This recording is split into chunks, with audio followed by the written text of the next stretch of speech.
The topic is a truly happy man. Although in the bulletin you'll say it's the blessedness of the righteous man. But one can say, it's easier to say. I have to ask you now, what is a blessed man? Or how are you blessed? And you will tell me, well, maybe I could say I've got 2 cars, I've got a big house, I've got nice dogs, I've got beautiful children, but everything would show to attachments. I ask you, show me a happy man. How would you show me you're a happy man? I see you'll have a big smile on your face, and you'll giggle, or you'll put out a laughter. It will be you. It will become all just you. And this is what this psalm is all about. Blessedness, when we go to the Hebrew, it will actually say a happy man. Blessed is the man, or happy is the man. And so this morning, we want to see happy men. But, you know, the Bible is so, we always have to say it, the Bible was a book written for men, because men were taking the lead in everything. Woman was subject to man. That's how the Bible was written. And it was good those years. Wasn't it good? I'm just tickling your laugh. I'm a happy man. So, all right. Man, that is how that's why the world don't like the Bible, because the Bible is a chauvinist kind of a book. And so, no, it was order. Remember, 1 Corinthians chapter 11 says, I want you to know that God is the head of man, and Jesus is the head of, no, God is the head of Jesus. Jesus is the head of man, and then God is the head of Jesus, and then man is the head of the woman, and so on. So there's steps of order there.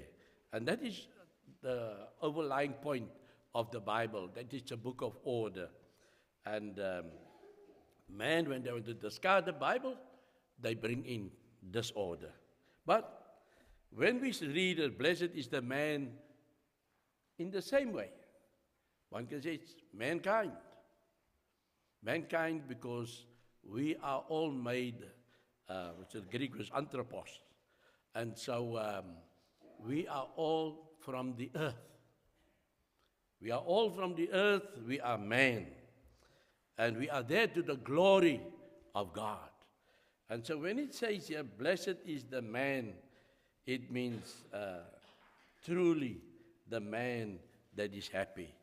And we're going to have 3 parts in the scripture, in the psalm. It's divided into 3 parts. It says, it is first, it's the condition of the righteous man. Then it is the condition of the unrighteous man. And then it's the final contrast between the two. You have the righteous man, you have the unrighteous man.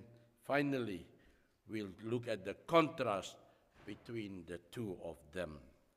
Now, when we read, we see here it says, blessed is the man who walks not. Now, we'll find that there is a negative connotation to this. Blessed is the man who walks not in the counsel of the ungodly, nor stands in the path of sinners, nor sits in the seat of the scornful or the mockers, and so on. So that not is so in the negative, but it is for us, it is what we show, it's a double barrel. We already know what is the positive when we see the negative. But when somebody just goes to the positive, we don't see, or we don't pay attention to the negative. I remember as a child, I grew up, it was 3 schools.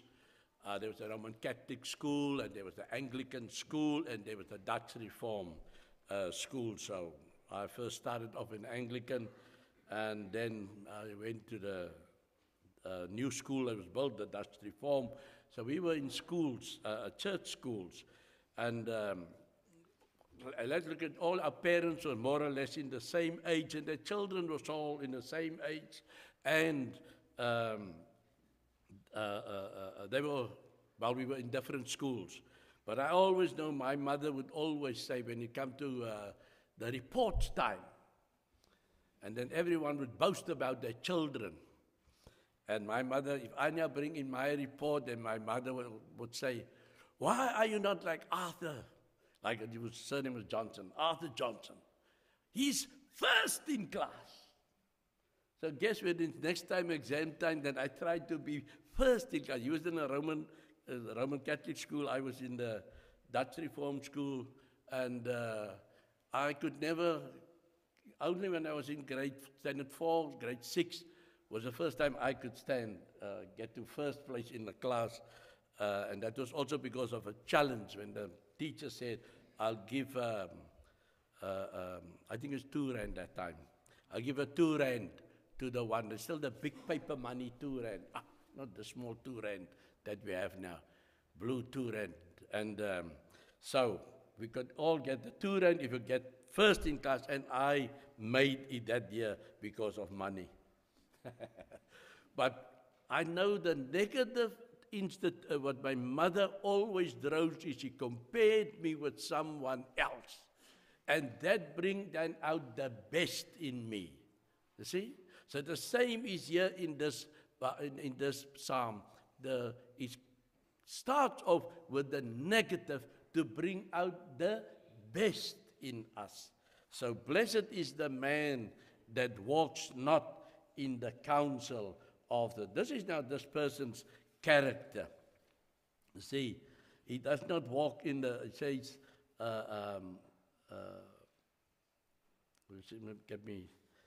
walks not in the counsel of the ungodly.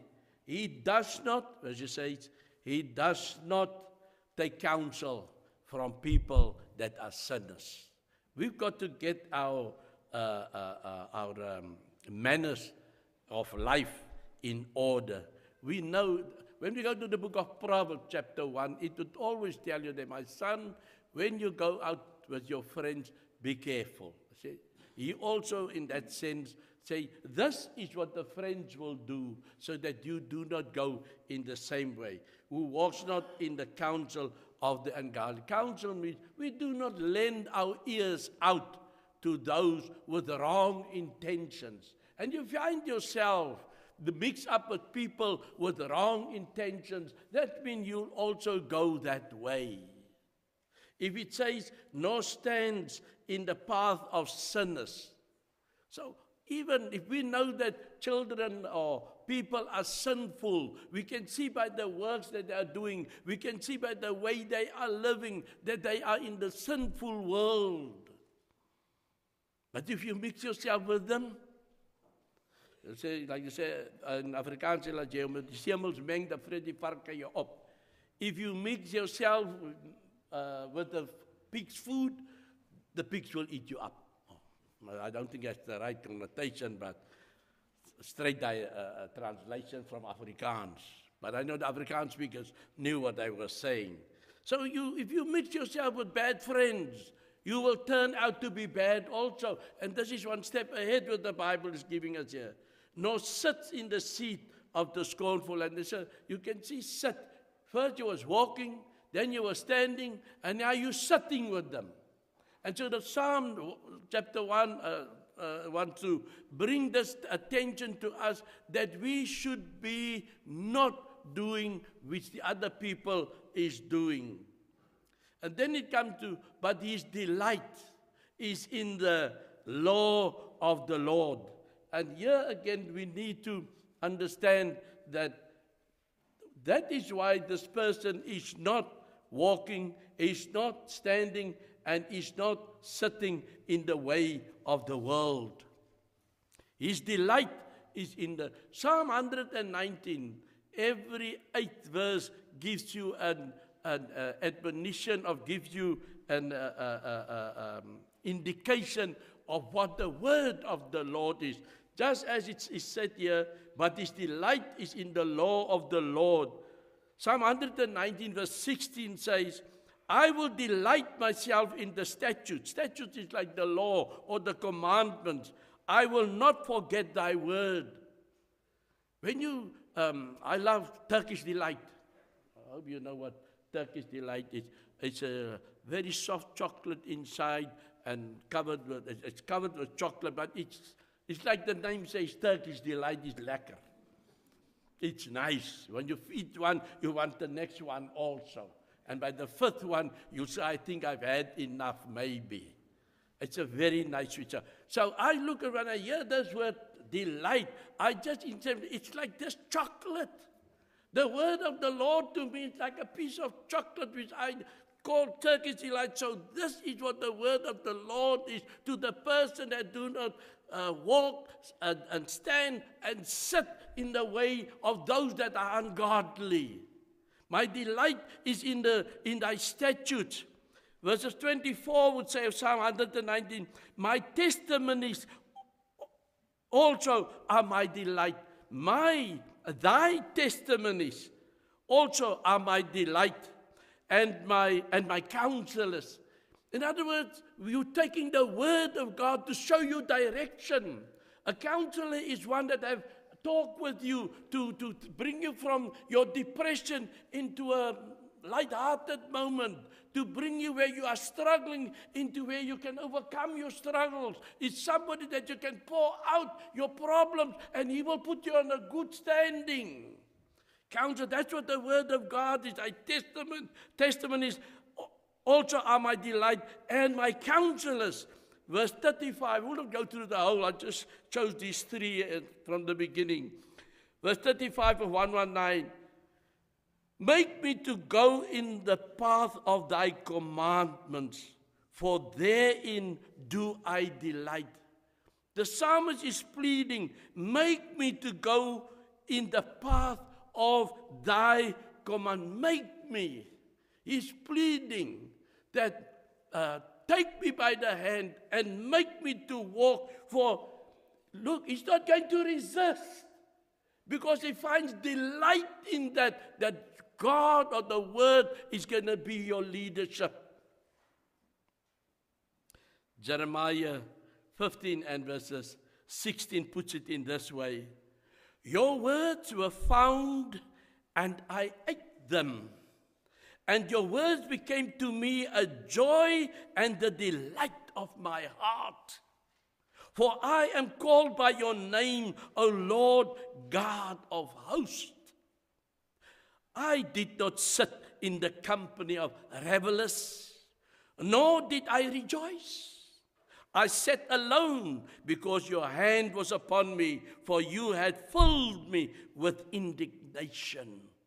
Beautiful words from Jeremiah, called the crying prophet, because he was always in tears when he saw the wickedness, the wrongdoing of his people, when he could say, you are walking and you are standing and you are sitting in the way of the idolaters. You are turning your back on God Almighty. Be sure he's going to visit you.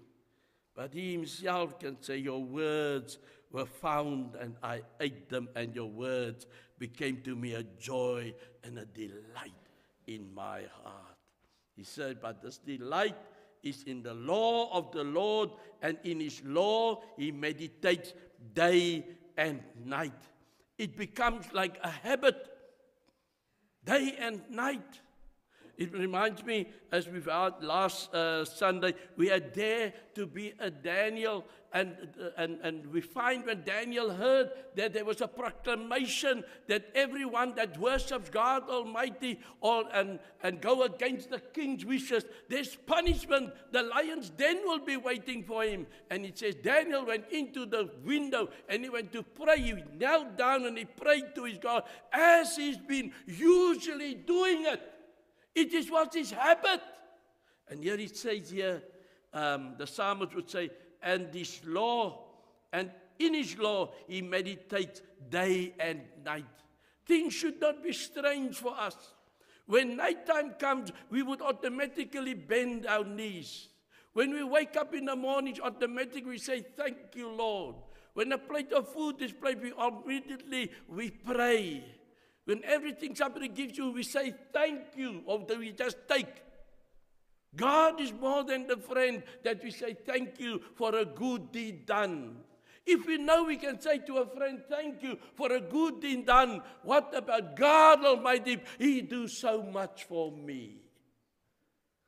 That's what the psalmist is saying.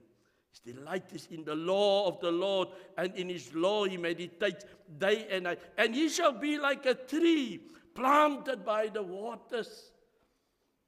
You get rain everywhere nowadays. I remember as we always travel down to the Macmillan, this dry country, this arid land, this semi-desert.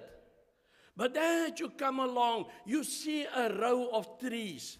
And when you get near to the row of trees, you see a bridge. The road goes over, and you see a little name board that says, this is this bridge, this is this river. There's no river.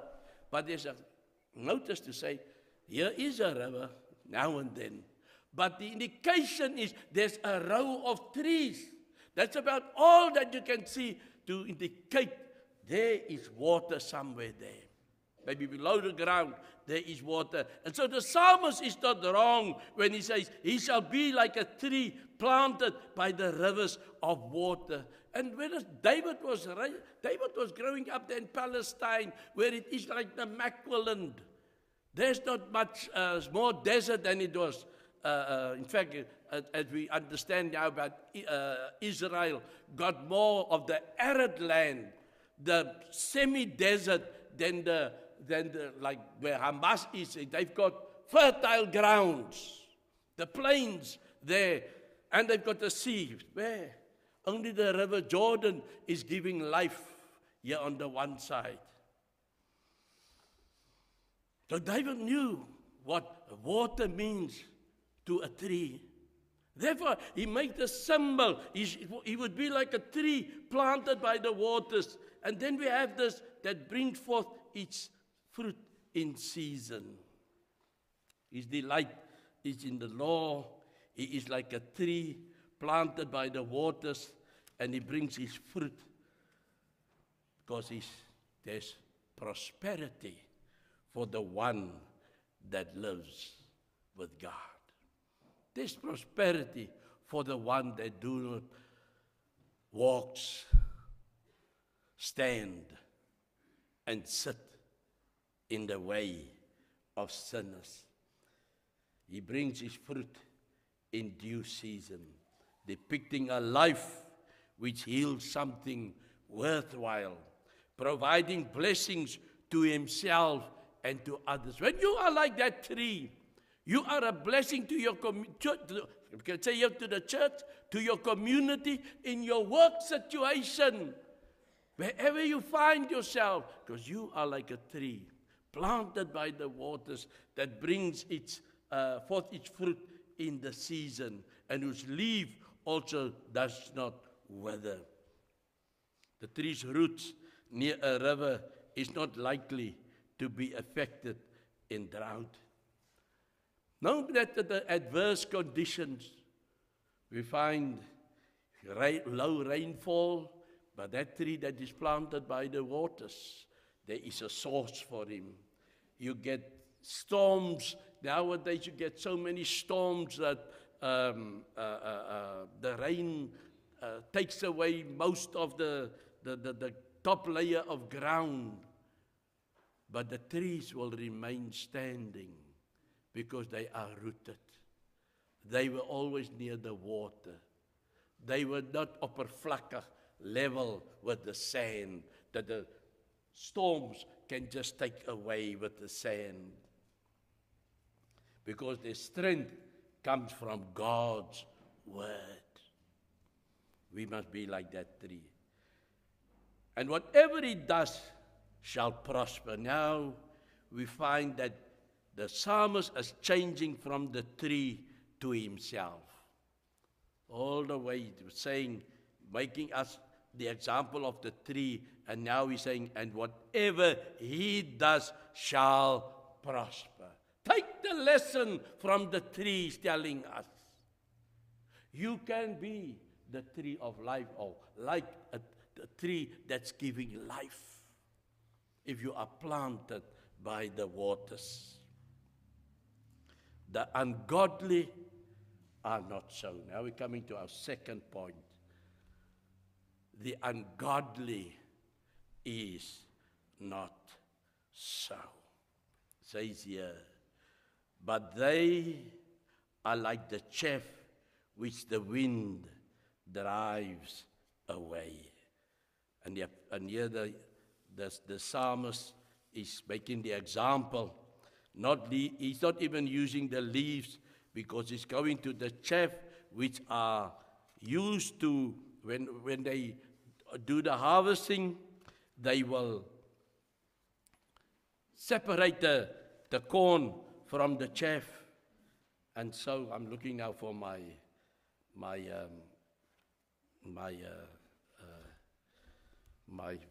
verses, and they disappeared now in front of me. I'm looking now for it. Just hold on with me, because I'm looking now for the verse that I need to explain to you good where it is. I had it now just now here when I was reading there from, here they are. Sorry about that. Put it there one side.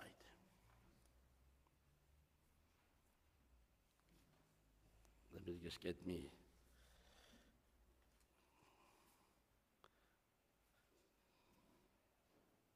The ungodly are not so. Literally, not so are the ungodly. Emphasizing that the wicked are not like the righteous. There is this vast difference. The contrast is illustrated by the psalmist. He does not even describe them as withering trees, but as chaff. And in Matthew chapter 3 and verses 12, it says, his winnowing fork is in his hand, and he will clear his threshing floor and gather his wheat into the barn. But the chaff he will burn with unquenchable fire. So the Matthew, the writer here, is also making this, that there is a difference. The winnowing fork is that when you are separating the corn from the chaff. That is what a judgment day is coming, and he will clear his threshing floor. When they gather all these things onto the floor, a separation must take place, the corn and the chaff that will be blown away by the wind. But here it's even more severe. It says, but the chaff he will burn with unquenchable fire. And so, my dear friend and brother and sister, where do you find yourself? There's a sorry state, there's a sorry condition for the one that are. In other words, nothing holds good. There is no good ending for the man that does not walk in the way of the Lord, and does not stand in the way of the Lord, and does not sit in the way of the Lord. Remember, there's a judgment day coming, because it says here, the ungodly are not so, but are like the chaff which the wind drives away. Therefore the ungodly shall not stand in the judgment, nor sinners in the congregation of the righteous. There's a parting day coming. There's a day when Jesus will put on the one side, on the left-hand side, he will put the sheep, and on the right-hand side, he'll put on the left-hand side, he'll put the goats, and on the right-hand side, he'll put the sheep. And he'll tell the goats, you go into everlasting damnation, but into the sheep he will say, come and find the kingdom that was prepared for you from the beginning of the world. And though David already here in Psalm 1 bring us to that conclusion, that this is going to happen. For the Lord knows the way of the righteous. Are we not glad to know that the Lord knows the way of the righteous? The good shepherd say, I know my sheep, and the sheep shall not follow any other one. because they also know who walks ahead of them, who gives them leadership. So is not the man described in Psalm 1, verses 1. So this morning, we ask the question, which course are you walking? Because the Lord says here, for the Lord knows the way of the righteous, but the way of the godly, the way of the ungodly shall perish. In whose counsel do you delight? That found in the word of the Lord, or that provided by the ungodly of this world? If you seek true happiness, let the Lord be your counselor and His word your guide. It is a very easy psalm. It's a psalm that we usually was learned in Sunday school already. And it's always there as a tool and as a reminder in your life as you go ahead. As you live, as you wake up every day, it is never far from you. Wouldn't you not this morning decide, I want God's way to be my way as I journey here below? For there is no other highway that the child of God should go. The decision is yours this morning. The psalmist gave us a clear indication. And I pray the Lord that as this morning you will say, I want God's way to be my way as I journey here below. God bless you.